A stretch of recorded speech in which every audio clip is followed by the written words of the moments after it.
On a Thursday morning in early November of 2021, Céline Archambault stood at the edge of her apple orchard in the Annapolis Valley, Nova Scotia, and watched 40 years of accumulated knowledge get dismissed in under 4 minutes. She was 54 years old. She had grown up on that land, left it for 15 years to work as an agricultural extension officer in 3 different provinces, and come back in 2003 to take over the orchard when her father's knees gave out. By 2021, she was running 180 acres of mixed heritage and commercial apple varieties, supplying 4 regional grocers, 2 cideries, and a farmers market collective that distributed across western Nova Scotia. She had won a provincial quality award in 2017 and had quietly turned down 2 acquisition offers from a larger operation out of the Annapolis Valley Growers Association. She was not, by any measure, someone who did not know what she was doing. The man standing across from her at the orchard gate was named Brennan Kosowski. He was 38 years old, held a master's degree in horticultural science from Dalhousie, and worked as a senior agronomist for the Provincial Crop Development Office. He had driven out from Kentville that morning in response to a report she had filed about an emerging canopy disease presentation she had been tracking since late August. He had spent 11 minutes walking her rows, taken 6 digital photographs, consulted an app on his phone that cross-referenced symptom patterns against a provincial disease database, and delivered his conclusion. Fire blight, he said. Classic presentation. The protocol was clear. Remove and burn the affected wood to the cut line, apply copper-based bactericide on a 10-day cycle through the dormant season, and submit the affected trees for provincial compensation under the crop loss program. He said this while still looking at his phone. Céline told him she didn't think it was fire blight. Brennan Kosowski looked up from his phone for the first time since they had left the gate. She told him what she thought it was instead. Not the name of it exactly. She didn't have a formal name for what she was describing, but the pattern, the way the lesions were presenting on the secondary scaffold branches rather than the terminals. The timing, coming 6 weeks later in the season than a fire blight infection would typically show after a pollination window inoculation event. The way the affected wood smelled when you cut it, not the characteristic water-soaked bacterial smell she'd been dealing with since her 20s, but something drier, more resinous. And the way it was moving, not along the vascular pathway the way fire blight moved, but outward from the crotch angles, where water pooled. Brennan Kosowski listened to all of this with the careful, neutral expression of someone who has been trained to engage respectfully with farmer anecdote and then make the correct scientific determination. He said that the disease database was updated quarterly and reflected the current diagnostic consensus for Atlantic Canada presentations. He said the photographic evidence was consistent with the fire blight protocol. He said the compensation application needed to be filed within 30 days of diagnosis, and that if she delayed treatment based on an alternative hypothesis, the provincial program might not cover expanded losses. He said all of this not unkindly. He said it the way people say things when they are certain they are right and the person they are speaking to is not.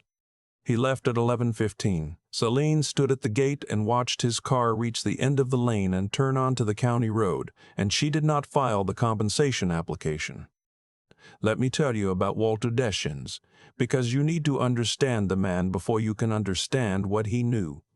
Walter was 77 years old, and he had been growing apples in the Annapolis Valley since 1971.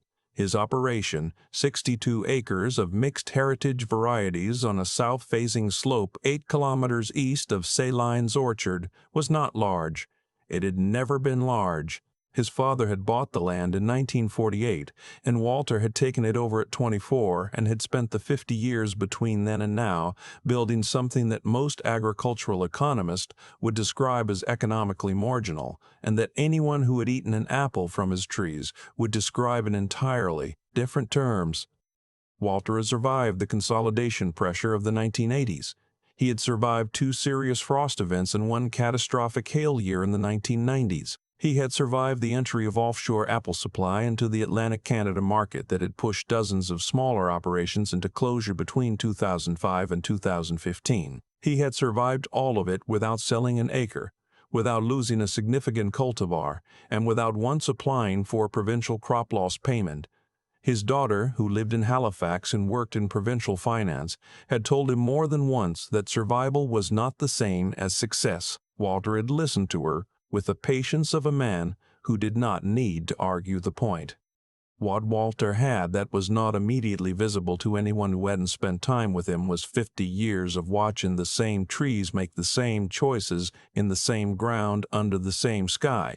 He had never used a disease database. He kept records in a green ledger notebook, one per decade, 4 of them on the shelf above his workbench in the equipment shed, every entry in the same careful cursive. He had a particular way of reading his orchard that had nothing to do with apps or certification programs and everything to do with the kind of accumulated attention that 50 years of being in the same place teaches you, if you are paying the right kind of attention and not just the kind that gets measured. Céline had known Walter most of her life. Their families had sold at the same markets going back to the 1980s. They were not close exactly. They were the kind of neighbors that a rural county produces. People who know each other thoroughly but not intimately, who can be trusted completely but don't often call. She had not consulted him on anything in the 6 years since she'd taken full operational control from her father. She was a professional with an extension background and 20 years of orchard management. She had not needed to. She drove to his farm on the Thursday afternoon after Brennan Kosowski left. Walter was in the equipment shed adjusting the tension on a trellis wire puller he'd fabricated from a come-along and a modified pipe clamp. He looked up when she came in and waited, which was his way. She told him what the agronomist had said. She told him what she thought instead, and then she asked if he'd seen anything like what she was describing. Walter set down the pipe wrench he was holding. He said, "What's the smell like when you cut into it?" She told him. He nodded once slowly and said, "Come in the morning and show me the trees." Walter arrived at her orchard at 7 the next day with a canvas bag that held a folding knife, a hand lens, a small bottle of rubbing alcohol, a roll of flagging tape, and a green notebook, not one of his ledger books, but a separate field notebook with a battered cover and a pencil stub tucked in the spine. He did not bring his phone. He did not have an app. He walked with the deliberateness of a man who understood that what he was doing required looking and not performing the act of looking. He went through 43 trees over 2.5 hours, not quickly. He cut into affected wood at multiple heights on each scaffold. He held the lens over the tissue cross-sections for longer than seemed necessary. He smelled the cut surfaces. He pressed gently on the bark at the crotch angles and watched how the tissue responded. He made notes in the field notebook in the same careful cursive. At one point, he stood for 6 or 7 minutes looking at the angle where a primary scaffold met the trunk on a 20-year-old Cortland and said nothing at all. Céline walked with him and did not talk, which was the right thing to do, and she knew it was the right thing to do, and knowing it did not make it comfortable. She had been in extension work for 15 years. She had walked orchards with specialists from the Atlantic Food and Horticulture Research Center, with plant pathologists from agriculture departments at 2 universities, with crop advisors who billed at rates that made her wince. She had never watched someone work the way Walter worked. It was not faster. It was not what any certification program would call systematic. It was something else. Something she did not have a technical term for, which was the application of 50 years of noticing to a problem that needed to be noticed correctly rather than categorized quickly. At the end of the 2.5 hours, Walter closed the field notebook and stood at the end of the row and looked at the sky for a moment. Then he said, "It's not fire blight." She said, "I know." He said, "It's a canker complex, fungal, not bacterial. Your crotch angles have been holding moisture since that wet August, and the wood didn't harden properly before the temperature dropped in late September. You got a secondary infection in the compromised tissue, probably cytospora, possibly with Nectaria involvement on the older scaffold wood. The bactericide won't touch it. Copper applications at this point would stress the tissue and accelerate the secondary spread. Let me ask you something. Have you ever had someone confirm a thing you already believed but couldn't prove and felt, in the moment of that confirmation, both the relief of being right and the specific discomfort of understanding what being right actually cost you?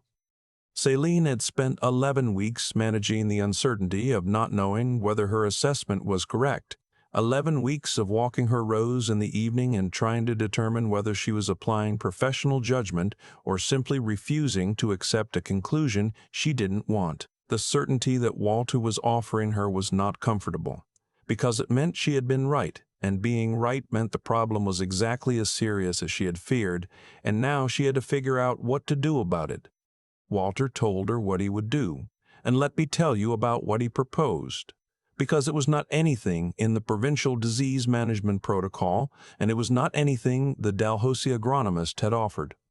And Walter's equipment shed behind the trellis equipment in the spray tank rig and a workbench that had been built by his father and repaired by Walter at least a dozen times since, there was a fermentation tank. It was stainless steel, 200 liters, with a modified input fitting and a variable temperature control that Walter had built into the jacket using components he had sourced from a defunct dairy operation in Kings County in 1997.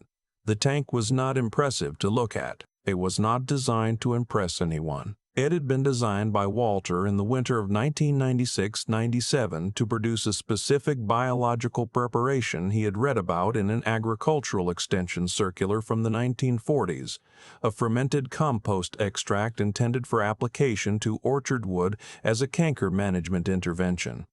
The preparation was not a commercial product.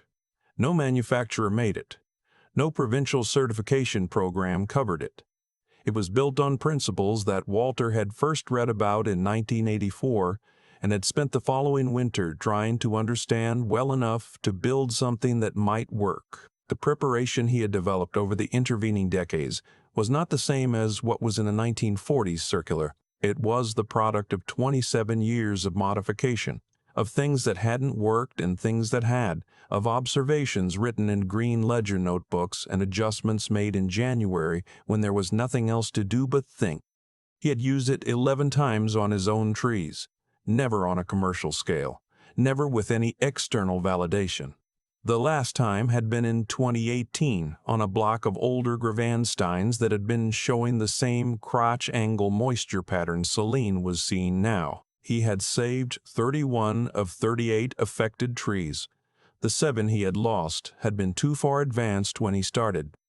Céline's foreman, a compact 40-year-old named Sylvain Burke, who had been running orchard operations for 16 years and who had a very precise way of communicating skepticism without saying anything skeptical, walked into the conversation at this point. Sylvain had been listening from 20 feet away with the expression of a man exercising considerable professional restraint.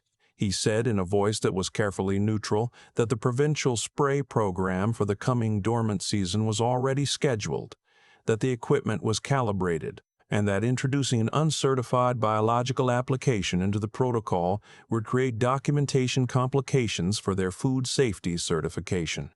Walter looked at Sylvain with an expression that was entirely without challenge. He said, "The spray program will manage what isn't affected yet. I'm talking about the wood that's already compromised. Those are different problems." Sylvain said, "With respect, if this preparation caused additional stress to the tissue and the canker spread further, we'd have no regulatory coverage and no compensation eligibility."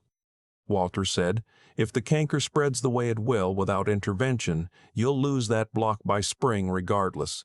I'm not asking you to stop what you're doing. I'm asking whether you'd like to try something on the trees you've already written off." There was a silence that lasted several seconds. Céline said, "Bring the preparation app." Let me tell you about the following 3 weeks because they are the reason this story gets told at all.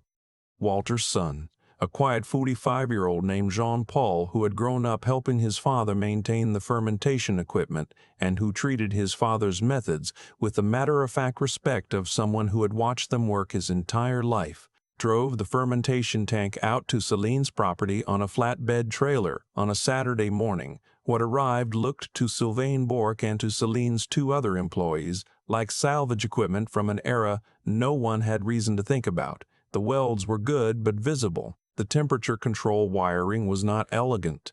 The fittings had been replaced in places with components that were clearly not original. Jean-Paul unloaded it and set it up near the affected block with the efficiency of someone who had done this before and who understood that efficiency did not require explanation. Sylvain Bourque looked at the tank for a moment and said nothing in a way that communicated something.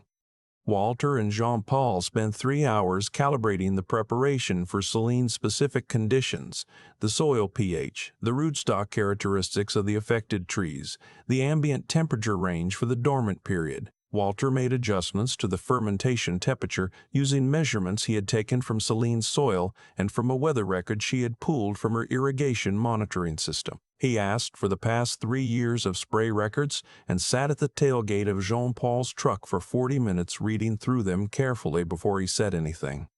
Céline watched him read her records. She had run this orchard for 18 years. She had a degree in agricultural science and 15 years of extension work before that. She watched a 77-year-old man read paper records at a tailgate and understand something in 40 minutes that her certified agronomist had not understood in 11 minutes with a phone database, and she did not say anything because there was nothing to say. The application began on the Monday. It was not fast. A brush application to each affected scaffold, each crotch angle, each cut surface where Walter had flagged compromised tissue.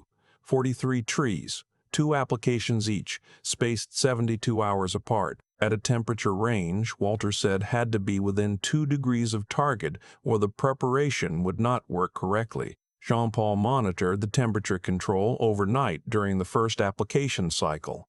He slept in his truck. He did not complain. Walter came on the second morning with coffee and without explanation, and spent 4 hours walking the flagged trees with the hand lens in the field notebook and said nothing until he was done. Then he said, "It's working." Céline walked the same trees the next morning and the morning after that, and on the 4th morning she cut into a piece of flagged scaffold wood that Walter had marked as borderline, and she looked at the tissue cross-section and she called Sylvain over and showed him. The tissue margins around the canker were clean. Not because the infection was gone, it wasn't, but because the boundary was holding instead of advancing. The secondary spread had stopped. The wood that had been compromised was still compromised. The wood around it was no longer moving in that direction. By the 3rd week, Walter had walked every flagged tree twice more. He had made 1 adjustment to the preparation temperature after a cold snap moved through earlier than forecast. He had written 12 pages in the field notebook. He had not once looked at a phone or a screen of any kind. The final accounting, when Céline wrote it up for her own records at the end of November, was not a rescue. Let me be exact about that. She lost 19 trees from the originally affected block. They were too far advanced, as Walter had said, but 31 trees that had been, in Walter's words, stressed but not yet committed, came through the dormant season with canker margins that held. They had been on her mental list of probable losses. They were not lost.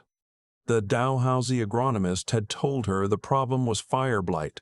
The provincial protocol would have had her removing and burning wood and applying copper bactericide to a fungal infection. The compensation program would have covered the removal. It would not have saved the trees. Céline drove to Walter's farm in the 2nd week of December.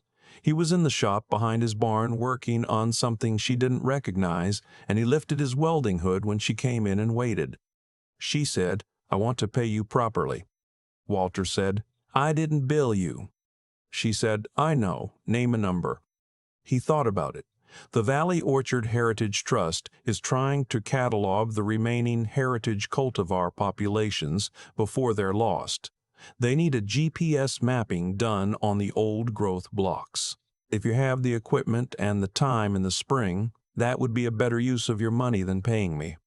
She wrote a check to the trust that afternoon for $4,000 and sent a note explaining that the donation came from Walter Deschênes. But that's not what she wanted to understand.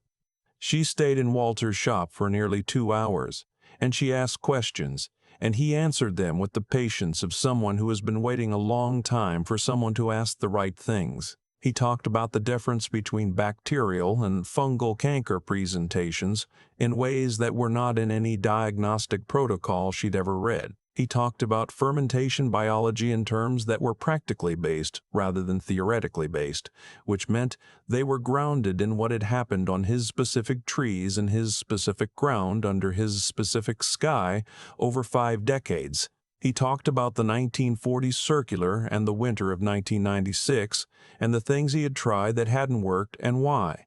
He was not performing expertise. He was simply describing what he had learned, in the order in which he had learned it, which was the only order that made sense. She asked why he had never published any of this, written it up, submitted it to an extension journal. Walter said, who would have reviewed it? She didn't have an answer. He said, the review process requires you to prove what you know using methods that were designed to prove other kinds of knowing. What I have isn't that. What I have is records and trees that are still standing. That's not nothing, but it's not what journals print. She thought about this on the drive home and kept thinking about it through the winter. Let me tell you what happened over the following 3 years, because this story doesn't end in Céline's orchard. Céline Archambault changed some things about how she ran her operation, not all of them, and not quickly. She did not stop using the provincial spray programs or the certified agronomist services. There were things those systems did well, and she was not romantic about the limits of traditional knowledge. But she started driving out to Walter's farm every 6 weeks or so through the growing season and into the dormant months, and she started asking questions that she had not known she needed to ask before. She started keeping a field notebook alongside her digital monitoring records, not because paper was more accurate, but because the act of writing an observation by hand required a different kind of attention than entering data into a tablet, and that attention sometimes caught things the tablet didn't. She also started asking different questions of the heritage cultivar growers she knew through the Valley Orchard Heritage Trust. There were 11 of them in the Annapolis Valley who had been growing heritage varieties long enough to have the same kind of observational depth Walter had. She had known most of them for years. She had thought of them as legacy farmers, people preserving the past out of sentiment. She started thinking of them differently. Walter Deschênes died in February of 2024 at the age of 79, in the farmhouse he had lived in his whole life. His funeral in Barrack had 170 people, which was a remarkable number for a man who had never sought recognition and who most provincial agricultural offices had never had reason to deal with. Jean-Paul inherited the farm, the equipment shed, the fermentation tank, the green ledger notebooks, 4 of them, 1 per decade, and the field notebooks and the 1940s extension circular, which was by that point fragile enough that Jean-Paul laminated a copy and kept the original in a document sleeve. He ran the orchard the same way his father had run it, not because he couldn't imagine doing it differently, but because he had been watching it work his entire life and understood that watching a thing work is its own form of education. In the spring of 2025, a younger apple grower in Kings County, a 33-year-old named Thierry Aucoin, who had started his operation in 2019 and expanded into a mixed heritage and commercial block on land he'd leased from a retiring grower, found himself looking at a canopy disease presentation he didn't recognize. He had called the provincial crop office. He had called the Dalhousie extension line. He had submitted photographs to a national diagnostic network. The consensus, delivered through 3 separate channels, was fire blight. He had pulled up the provincial protocol and looked at his trees and felt, in the way that people who pay careful attention to things sometimes feel, that something was not right about the diagnosis. He had heard about Céline and Walter. Everyone in the Annapolis Valley Orchard community had heard about Céline and Walter, in the way that stories about things that actually happen move through small professional communities. But hearing a story and trusting it are different things, and Thierry had a degree in applied biology, a provincial certification, and a very reasonable expectation that 3 separate diagnostic channels producing the same answer were more reliable than a story about an old man with a fermentation tank. Céline drove to Thierry's operation on a Wednesday uninvited. She walked his rows, She cut into the affected wood. She smelled the cut surfaces. She stood at the crotch angle of the 15-year-old Honeycrisp for a moment and looked at something Thierry could not quite see yet, the way you cannot always see what someone with a longer frame of reference is seeing. Then she said, "I know someone you need to call." Thierry said, "Who?" Céline said, "Jean-Paul Deschênes, out near Berwick. He has equipment that doesn't look like much, and knowledge that isn't in any database you'll find. You'll think the tank is a joke when you see it. Call him anyway." Thierry said, "The provincial program is." Céline said, "The provincial program is designed for the problem it was designed for. What you have might be a different problem." That's not the same thing as saying the program is wrong. It's saying you need to know which problem you're looking at before you decide what to do about it. There was a silence. Thierry O'Coon called Jean-Paul Deschênes that evening.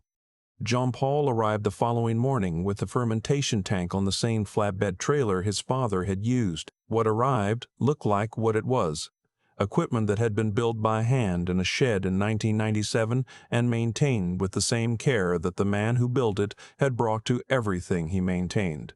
The welds were the same welds, repaired once in 2022, where a seam had opened. The temperature control was the same temperature control, with a replaced thermocouple that Jean-Paul had sourced from an industrial supply house in Halifax and installed himself. Thierry's farm worker looked at it and said nothing in a way that communicated something. Jean-Paul ran pressure tests on the fittings. He asked for the past 2 years of spray records and sat on the tailgate of his truck and read them for 30 minutes before he said anything. He pulled out the field notebook, not Walter's field notebooks, which were the ledgers, but his own notebook, the one he'd been keeping since 2020, with the same careful cursive his father had used, because that was how you kept a field notebook if Walter Deschênes had taught you to keep one. He took measurements. He made calculations about the fermentation temperature calibration on a piece of graph paper and showed Thierry exactly what the preparation would do and why, which was the same explanation his father had given Céline in 2021 in a different orchard with different trees and the same underlying problem. The physics of wood, it turns out, does not care about the decade. Thierry O'Coon's affected block was not fully saved. 14 trees were too far advanced, but 38 trees that the provincial fire blight protocol would have had him cutting and burning were standing in the spring. They budded on schedule. They held their scaffold structure. They produced modestly in their first season back. Some knowledge does not travel well through official channels. It does not compress into database entries or photograph well enough for diagnostic apps. It lives in notebooks with battered covers and in the particular smell of cut wood, and in the way a 77-year-old man stands at the crotch angle of a tree and understands from the posture of the wood itself what is happening inside it. This knowledge gets passed down when someone who received it understands that the receiving was not accidental, and that the passing down is therefore a responsibility. Jean-Paul Deschênes runs the fermentation tank twice a year to keep the seals from drying. He replaced the input fitting gasket in 2023 and the thermocouple in 2024, and has otherwise changed nothing that his father did not also change. The provincial database still does not have an entry for what the tank produces. The certified agronomists still consult the same diagnostic networks. The protocol for fire blight is still the protocol for fire blight.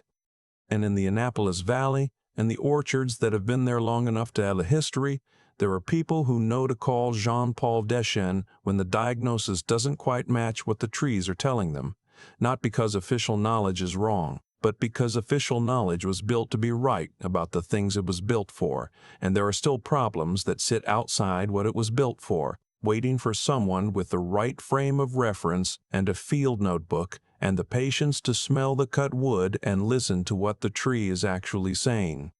The tank is still in the shed. Jean-Paul keeps the door unlocked. I keep coming back to the moment Céline stood at her orchard gate and watched Brennan Kosowski's car turn onto the county road. 11 minutes. That's all it took for a certified agronomist with a provincial database to tell her what was wrong with 40 years of her family's trees. And she knew, not loudly, not dramatically, just quietly and with the specific discomfort of a professional who has been in the field long enough to trust what her hands and nose are telling her that he was wrong. What strikes me about that moment isn't the conflict between old knowledge and new systems. It's something quieter than that. It's about what kind of person she was willing to be in that moment.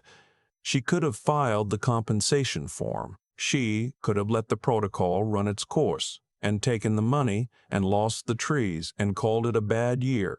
Nobody would have blamed her. The database said fire blight. The agronomist said fire blight. The compensation program was right there. She didn't file. That took something, not stubbornness. Stubbornness is easy. What it took was the integrity to sit with the uncertainty of being unproven, to say, I believe what I observed, even when the official answer is sitting right in front of me. That kind of honesty with yourself is harder than it sounds, especially when you built a professional identity on knowing things correctly. And then there's Walter. What Walter had wasn't a credential or a methodology. It was 5 decades of genuine attention, the kind that comes from caring about something so specifically for so long that you start to understand it in ways that can't be transmitted through a database update. He didn't go to Celine's orchard to prove anything. He went because someone had asked the right question, finally, and he had been keeping the answer in a green ledger notebook for 30 years, in case anyone ever needed it. That's not a small thing. That's a life spent building something that might never be recognized or paid for or asked about, and building it anyway because the knowledge itself was worth having. What I think about when I think about Jean-Paul arriving at Thierry's farm with that same tank on the same flatbed trailer is the continuity of it, not the equipment, the attitude, the willingness to sit on a tailgate and read someone else's spray records for 30 minutes before saying a word, the patience to let the problem tell you what it is before you tell it what you decided it is. That's not a technique you pick up in a certification course. It's something you absorb over years of watching someone do it right, and then you carry it forward, and someday someone younger watches you do it and carries it forward from there.